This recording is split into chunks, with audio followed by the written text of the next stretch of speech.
Hey guys, it's Tiffany. Today we're talking about building self-esteem in girls through education. Now, you've already read through part of the post, so you know why I think education is so important when it comes to building self-esteem in girls. Now, we're going to talk about a few specifics, ways that you can use education to build your daughter's self-esteem, and other tips and tricks involved. I found a couple of quotes that I like. I think they really illustrate what we're talking about today. The first is by Mark Twain. I have never let my schooling interfere with my education.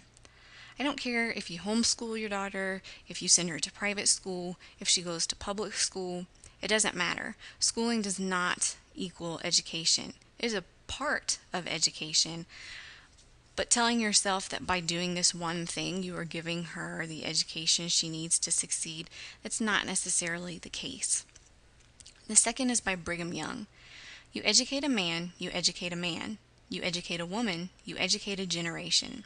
I love this one because it really illustrates what I am about, which is empowering girls to sparkle, to identify with something that they love, to identify with a gift that they have that they can then use to change the world in amazing ways. So first we're going to talk about starting young. Any parent knows that the older a child is, if you try to instill something that they may not identify with or they may not like, it can be difficult. It's not impossible, but it might not be easy either. But by starting young and teaching your daughter that education is important, you're building a foundation that she can take with her for the rest of her life. You're also instilling a love of learning. A love of learning is so important. It allows her to enjoy the process. It teaches her how to go about finding her answers. It will guide her in everything she does for the rest of her life. It also opens up communication between the two of you. Communication between a parent and a child is vitally important. And while she may not feel comfortable always coming to you with a question or a problem she has, it'll make her feel more comfortable than it would have if you had not opened up that communication with her from a very young age. And it also gives you time to spend with your daughter.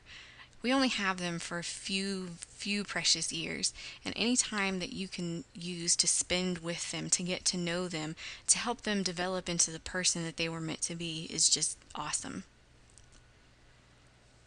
And one of the things you want to teach her to do is to explore. You want to help her find out what makes her light up inside. It may be music, it may be art, it may be singing, it may be horseback riding. All of us have something inside of us that we can tap into, that we just excel at, and that we love so much. So you really want to teach her to explore things. And that doesn't mean that you have to spend a ton of money and take her hither and yon to try every activity under the sun. Even just going to the library, going out into nature, doing one or two extracurricular activities at a time, whatever it takes to kind of help her see what is out there and then tap into that one thing that she identifies as the thing that she loves to do. She may try ballet for a semester and think, I like it, it's cool, but it may not be the thing that makes her just light up inside. It may take a few years, few activities until you find it, but when you do, it is such a rewarding experience. It also helps her build focus. Now you may think, okay, if I'm letting her explore 12 different things, it's not teaching her to focus on anything. Well, that's not necessarily the case. You're letting her try something and see if it is what she was meant to do. Now you can make her stick it out for the semester or the year or whatever, time frame you think is important. But it helps her to go through these things, focus on that thing and the task at hand, and then move on to something else when it's the appropriate time. It also empowers her. Exploring empowers her to find what she loves to do, what she wants to do with her life, how she wants to help others. Teach her to use it to help others. She can do this by volunteering. She may want to create a business herself. She may want to have a fulfilling career working with a company or business that she loves. And it also can help her in everyday interactions with people. Volunteering is so important. It's something I think all parents need to teach their children, and an education can be a great foundation to this. If you're telling your daughter, hey, let's volunteer at the domestic violence shelter, but she's learned nothing surrounding that environment, the causes, any of that, you're not really giving her the full picture and the richest opportunity in that volunteer experience. Your daughter may want to create a business. Having an education in this regard is fundamentally important. Every business owner makes mistakes, and there's no way for you to know everything. But the more you learn and the more you're able to base your experiences off of what other people have done, you can generally get to the point you'd like to be a little bit faster and avoid some mistakes. She may want to have a fulfilling career with a business of her choosing. An education can help her with that as well. It can help her interact with people of different cultures. It can help her interact within the business itself. So many ways that the education can help her in this regard. And then I threw in everyday interaction because I think it's important for everyone to realize that you don't need to have monumental experiences with every interaction you have with somebody. It doesn't have to be this grand thing worthy of medals and books and magazine covers. Just being able to empathize and look at someone and see if they need a little extra help today is just as important. You also want to teach her that education involves investment. It might be an investment of just time. It might be an investment involving money. It might be a sacrifice of some sort, giving up something for a time that she enjoys doing. But you really need to help her see the bigger picture. Hopefully you will have taught her how to evaluate an educational opportunity. Sometimes an educational opportunity is not for us. It doesn't mean it's a bad opportunity, but it may not be for us in the time we are in our lives.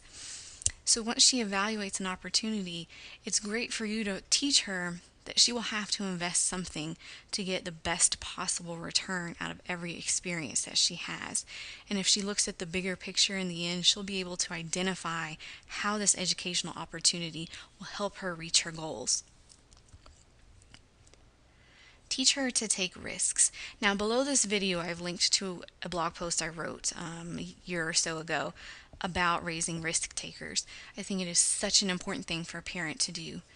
When you teach her to take risks, you teach her how to take calculated risks. I'm not talking about, hey, what's going to happen if I jump off this bridge? That's a stupid risk.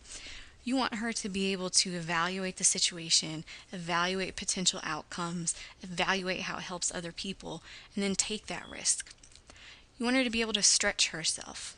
None of us accomplishes anything great if we stay within our teeny tiny little comfort zone. It rarely works. I'm not going to say it doesn't work because I don't know everything, but it rarely works. I know for myself, every time I have stretched myself to do something I'm not comfortable with, I have come away with such a rich experience. It's also going to teach her how to rebound. We don't always get our way. A risk that we take doesn't always work out for the best. Having the ability to rebound from that and keep moving is just as important as taking the risk and it paying off for you in the end. It also teaches her that she has everything to gain. It doesn't matter if her decision works out the way she had hoped or if she feels like she fails. She has gained something from either experience. When you fail, you learn what worked, you learn what didn't work, and you learn how to change it in the future. That is it for today's video. I hope you guys enjoyed it. Now I want you to read below and share in the comments some ways that you've used education to build your daughter's self-esteem. Bye!